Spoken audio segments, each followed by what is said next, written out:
আমরা এমন একটা মসজিদের সামনে মূলত দাঁড়িয়েছি। এটা উত্তরবঙ্গে যতগুলো ঐতিহাসিক মসজিদ রয়েছে তার মধ্যে অন্যতম একটি।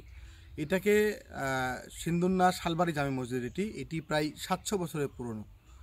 এটি বলা আছে যে এইখানে যিনি এই মসজিদটি স্থাপন করেছিলেন তিনি ভারত থেকে এসেছিলেন। ভারত থেকে আসার পর মূলত তিনি তার কোনো স্ত্রী সন্তান ছিল না। এখানে দিনের প্রচারের খাতিরে তিনি মসজিদটি গড়ে তোলেন। যখন মসজিদটি গড়ে তোলেন তখন মাত্র অল্প কয়েকজন মানুষ মূলত এখানে নামাজ আদায় করতে পারতো। এরপর থেকে এই মসজিদটি আস্তে আস্তে ধীরে ধীরে দেখেন শালবাগানের এই যে ছায়াতল রয়েছে, শীতল ছায়ার মধ্যে এই মসজিদটি নির্মাণ করা হয়েছে। এই মসজিদটিতে ৩টি গম্বুজ রয়েছে, যেটা দেখতে পাচ্ছি আমরা। প্রায় ৭০০ বছরের পুরনো এই মসজিদটির এটি হচ্ছে প্রবেশ গেট। দেখেন, প্রবেশ গেটে শুধুমাত্র গেট রয়েছে, কিন্তু কোনো সীমানা প্রাচীর নেই। শালবাগানের এক মনোরম পরিবেশে অবস্থিত এই মসজিদটি দেখতেও সুন্দর। এই মসজিদটির একটা বৈশিষ্ট্য রয়েছে। এখানকার মানুষ যেটা বলছে যে এই মসজিদে যিনি তালুকদার এইটার স্থাপনা কিংবা এটা শুরু করেছিলেন, তিনি জিনদের সাথে সরাসরি কথা বলতে পারতেন। অনেকেই বলছেন যে জিনদের দ্বারাই তিনি এই মসজিদটি মূলত নির্মাণ করে নিয়েছেন।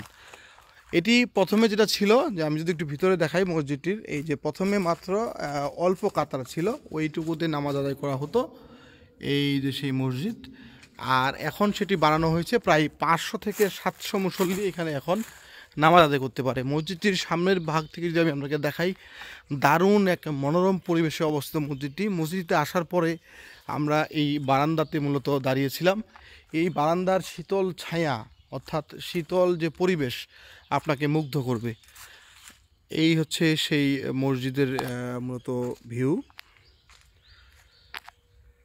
এটা এইখানে প্রায় ৫ থেকে ৭০০ মুসল্লি নামাজ পড়তে পারে। আমরা এই যে উপর থেকে একটু দেখানোর চেষ্টা করি, এই যে উপর, এই হচ্ছে সেই মসজিদ। আর এই পাশটা যদি আমি একটু দেখাই, যে এই পাশে হচ্ছে মসজিদের, এটা হলো অজুখানা। এই পাশটা এটা হলো মসজিদের অজুখানা। আর এখানে এটি সেচ পাম্প রয়েছে। পাশাপাশি এই যে দেখেন, একবারে প্রত্যন্ত গ্রামে অবস্থিত, একবারে শীতল ছায়ার মধ্যে এই মসজিদ অবস্থিত। আর মসজিদটির সামনে একটি পুকুর রয়েছে। এই পুকুরটি দেখতে দারুণ একবারে। আমরা যদি বলি আপনাদেরকে, আমরা মসজিদে যখন ঢুকি, আমরা বাইরে খুব প্রচণ্ড রোজার ক্লান্ত হয়ে পড়েছিলাম, কিন্তু মসজিদের এই জায়গাতে বসার পরে এখানে যে পরিমাণ শীতল ছায়া, শীতল পরিবেশ, আপনি একবার আসবেন, একবার মনে হবে যে একবারে আপনি কোনো এসি রুমে বসে আছেন, এরকম একটা ফিল হবে আপনার। সবচেয়ে বড় বিষয় হচ্ছে কি, যে ঠাকুরগাঁয়ের সদর উপজেলার ভুল্লি এলাকায় এটি জিনের মসজিদ নামে পরিচিত। আপনারা দেখেছেন ভুল্লি বালিয়া সেই মসজিদ, কিন্তু এই মসজিদটিও জিনের মসজিদ, জিনের দ্বারা তৈরি করা হয়েছে, এরকম একটি কথা প্রচলন রয়েছে। তো আমরা এই পুরো যে মসজিদের আরও বর্ণনা, সেটি আজকে বাইডিং পেজে আপলোড করবো, আপনারা সেখানে দেখতে পারেন, অথবা ইউটিউব চ্যানেলেও পাবেন। সবচেয়ে বড় বিষয় যে এই মসজিদটিতে আমার সবচেয়ে জিনিস ভালো হচ্ছে, একটু কাছে আসেন। আমরা মূলত এই যে এখানে আসছিলাম, এখানে আসতে ব্যাগটা গোছানোর পর এখানে বসলাম। এখানে বসে যে এই যে চারপাশে শালবাগানের গাছের পরে যে শীতল যে ছায়া, মনে হচ্ছে এখানে দীর্ঘক্ষণ বসে থাকবেন। মসজিদের শান্তির জায়গা, আরামের জায়গা, এটা এই মসজিদে না আসলে আপনি বুঝতে পারবেন না।